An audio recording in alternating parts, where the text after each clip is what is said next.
right, so once upon a time, going back a little ways probably, we would get down on our knees, we would kneel, and now we type.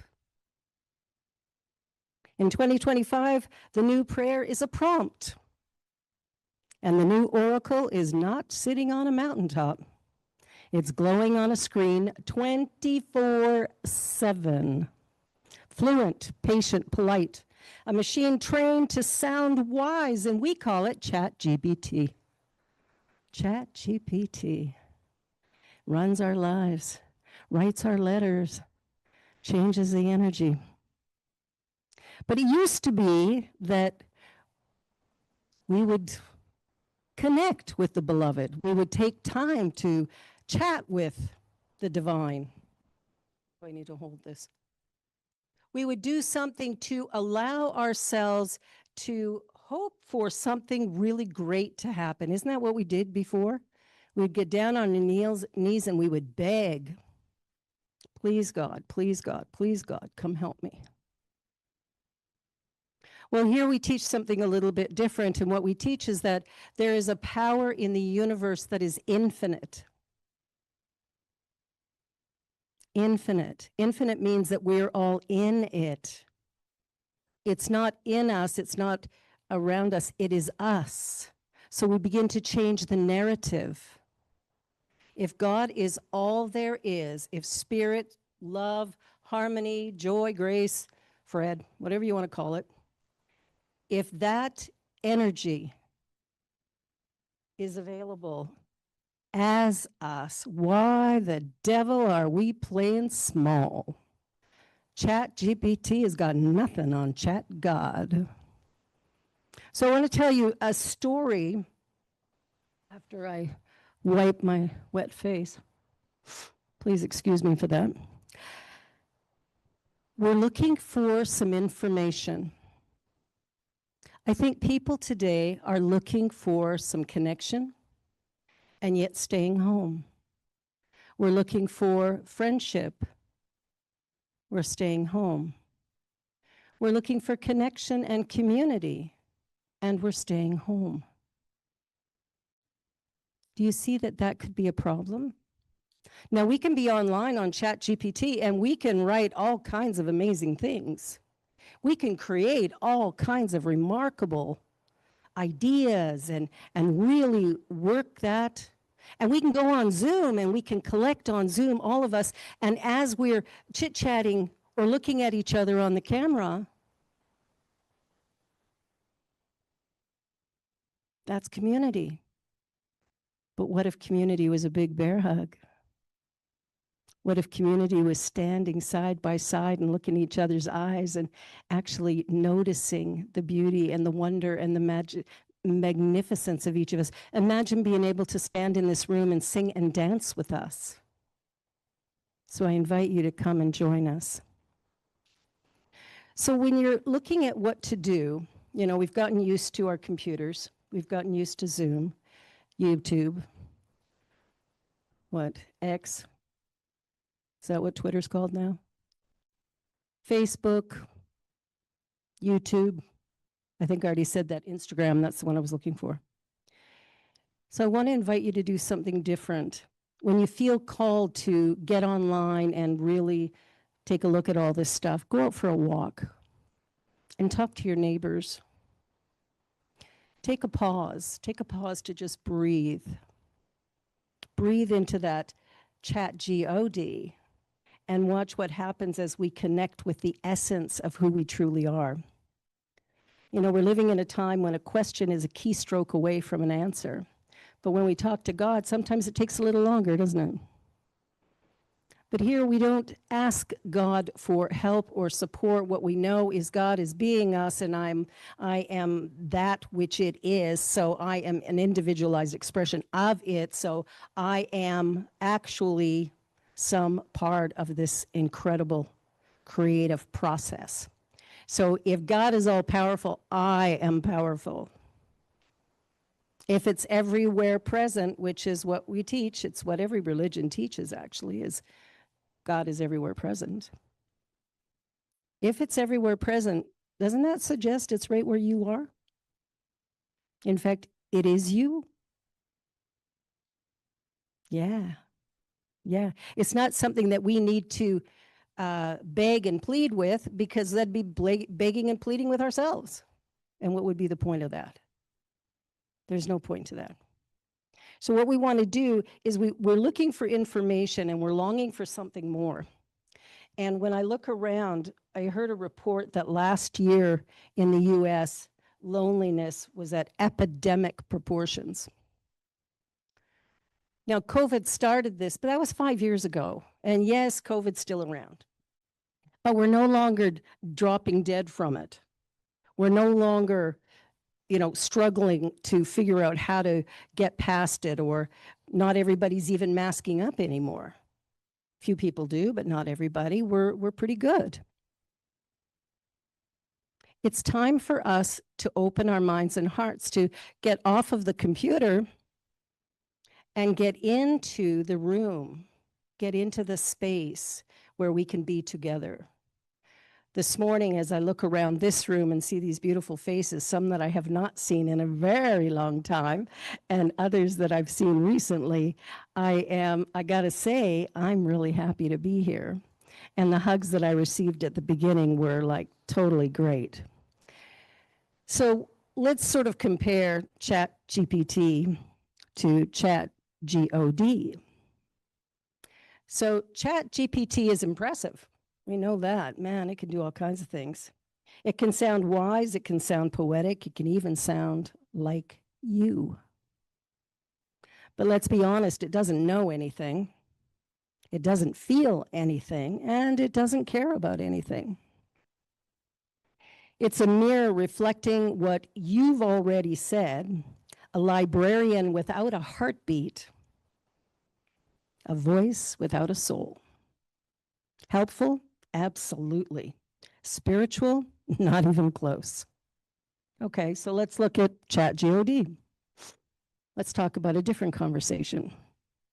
Now let's look at ChatGOD, not with a program, but with a presence. Has anybody felt that presence today? Did you feel that energy? Yes. Not with data, but with deep knowing, sense of connection and oneness. Now, some call it spirit, some call it higher self, source, supply, simply, or love. It's not immediate, it's not transactional, but it is transformational. It is transformational. The minute we begin to shift our energy so that we are, in fact, allowing ourselves to be in the space and in the awareness and in the consciousness of the one, we begin to live life in a whole new way. We show up more peaceful. It's not immediate, it's not transactional, but it is transformational. It doesn't just respond to your question, it invites you to remember who you are. Like the songs we did earlier. Songs that touch our heart because they tell us who we really are. And that's pretty remarkable, actually, when we sit back and look at that. There's a kind of knowing that only comes from unknowing. Do you ever notice that? That you get, into these spiritual places and you discover that the way that you've been living and the way that you've been thinking and the things that you've been doing have actually taken you exactly where you are. So that's good. And the good news is if you're not happy where you are, then that same energy will take you somewhere else. Because you have within you this infinite power, this infinite potential to do, to be, to have, whatever it is you desire. So if you're looking for joy, come here. We got a little bit of it. If you're looking for love, how do we find love these days? I can tell you, I've done a bunch of weddings. Where do we find love? Online. Don't we do everything online now? I don't know. I don't know if it's the best use of our time, but we go online and we put in sort of details about ourselves, some of them factual, well, a couple of them anyway. And then we put on a picture, but we want a picture that looks really good. So it might be one that was actually taken 35 years ago, but man, it looks great. And we have that there, and that's the face that we're projecting out to all of these possible dates or partners or lovers or whatever it is we're looking for. And then we meet in person after, some phone calls and some chit chat. All of a sudden we meet in person. I did that for a little while before I met Pierre. It was very interesting. It was always just coffee, because that's 15 minutes. And I'll tell you, there were many times when it was over in 5. So how did I meet my husband? I didn't meet him online, because I'd quit that. And I don't think he was on there. I don't know. Didn't ask. But I met him in a coffee shop where I was sitting enjoying my coffee, preparing my lesson for Sunday, preparing a class. I would sit in a coffee shop. It was a nice place. There was people around me. I liked having people around me. And so I would do that. And I was sitting there one day, and all of a sudden somebody came up to Pierre. He was sitting across from me. I didn't know him, but he was seated at the same area. She came up and she's talking away to him, and all of a sudden she looks at me and she says, "Is that your wife?" So I paused my reading, looked up from my book, and he's looking at me with a smile, but he's not saying anything. Absolutely nothing for the longest time. And then all of a sudden he says, "No." No, I just burst out laughing. I thought, okay, that took a long time to get to, but all right, nice to meet you, whoever you are. But that was the start of a journey together. And we never know how these things are going to happen, but they happen so organically and beautifully when we choose to connect with one another, when we choose to be in the same room together, when we choose to celebrate each other, who you are, what you want to share. When we take down the masks and allow that true essence to come out. When we look at the idea of God or spirit, if it's right here, why am I pretending that it's in some far off land that I can't get to? If I can just embrace the beloved. Wow, what a shift. What a shift that is. To begin to make that change, to begin to look at who we are in a different way. When I wrote this talk, when I came up with these ideas, one of the things I did was I went to ChatGPT and I said, "Hey, I'm doing a talk about ChatGOD. What do you say about that?" And it was pretty interesting, the stuff that came up from there. And one of the things that came up, which I really liked, is ChatGPT gives you answers. Chat God, it gives you back yourself. So I want to give you some things to think about for the week before you come back next week.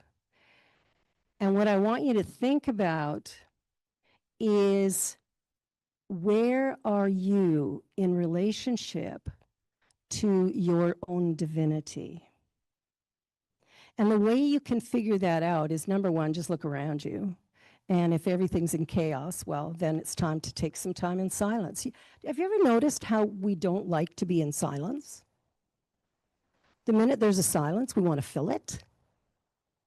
Why do we do that? Because in the silence, we can hear the beloved. We can hear that divine, pardon me, it's a little warm for me.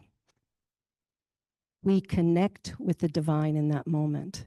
So I invite you to just think about your life a little bit. Think about how you're living it. Think about, what you're doing day by day, and just pay attention. Nothing's good or bad, except you're going to say it is, right? Doesn't make it so. What I think is good, Deja might think is terrible.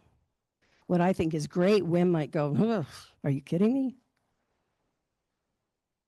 Rico, of course, would agree with me.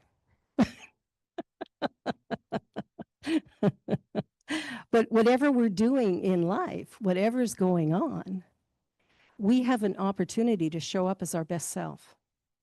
And God is with us right here, or spirit, or love, or whatever name you want to call it. So many people hate it when I use the word God, just because of history. Well, let's erase the history. Let's stand in this moment as new, brand new, that this is a new moment. And in this new moment, I'm going to stand with strength and power. I'm going to stand with poise and dignity. I'm going to stand with a sense of I am enough. There's nothing that needs to be added. Nothing needs to be taken away. Who I am is sufficient. And let's live from that place. See, the minute we start feeling like that for ourselves, we can actually stand up in front of anybody and just be authentic. Don't need to hide. Don't need to pretend. Every single individual was created unique and special. Unique and special, that's who you are. That's who all of us are. And so we sometimes come to a place like this because we think we're broken and need to be fixed. So I'm here to tell you that's a lie. You're not broken. You don't need fixing. All you need to do is remember the truth of who you are. Let go of the stories you've been told. Let go of the history that you've lived and know that it brought you here. Every one of you got here today because of the journey you've walked. So here you are in this beautiful room, surrounded by beautiful people online, beautiful people in front of us. It's time to begin to celebrate. So I remember many years ago when I was at a conference, and at the conference, I listened to a speaker who gave me some insight into myself, I think. And as he was busy doing his talk, I had just graduated, finished all my courses, ready to go into ministry, and I'm sitting there going, I don't think I can do this. I don't think I can, because I'm not the same as my teacher. I'm not the same as many of the people I've seen speak so far. Well, that got shattered. A moment later, when the Reverend Dr. Michael Beckwith took the stage, and he's pacing around and he's walking as fast as he can, and he's just giving us this message, yelling at us, and he says, the only reason Jesus could walk on water was because he got out of the boat. Get out of your boat. Get out of your comfort zone. Get out of that place that has you stuck and locked in. Let go of your computer for a minute and go outside. Go visit the neighbors that live around you. Find out who they are. Say hello. Come here. Any day of the week, this place is packed. Well, except Sunday. But we're going to fix that, right? We're going to get it packed on Sunday. And there's flowers clapping, yeah. We're going to get it packed on a Sunday. But we're going to get this place busy 7 days a week instead of 5, because it's a really busy place, very busy place. And there's one beautiful thing about that, because this is about community and building community, and that's what we're doing. We're building community. We're coming together to share love and light and conversation. We're coming together to be the best that we can be. And we're teaching classes that allow us to take this teaching and actually put it into practice, so that not only are we hearing these great words that are inspiring for a minute, we're actually experiencing the power of connection when we begin to truly understand and practice what Ernest Holmes taught. On this banner beside me, it says, there is a universal mind, spirit, intelligence that is the origin of everything. It is first cause. It is God. So when we look at that and we know that we are one with it, what a shift that makes. So I want to do a little meditation with you. So I invite you to just sit comfortably. Close your eyes if you're okay doing that. And let us just begin, take a deep breath. And as you let it out, relax your body. And take another deep breath. And relax a little further. And one more time. Deep breath in. Relax. And exhale.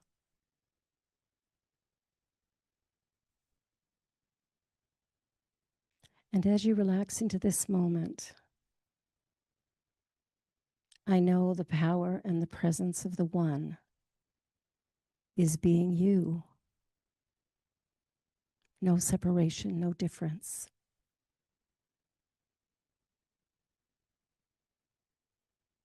This energy, this power, this purpose becomes fully conscious within you. So you not only feel the essence and the presence of the One, but you start to live from that understanding. And immediately we notice how habits change, how our experience day to day in conflict becomes easier somehow. Life is what I make it. So as I take that idea in and speak it to myself, I create my experience. I move into a place of confidence and joy, allowing myself to love, to honor, to respect each person, and to create harmony and peace in each and every moment. Gratefully, gratefully, gratefully, I release this into the law. Taking a deep breath in, and as you exhale, opening your eyes, all is well, and so it is.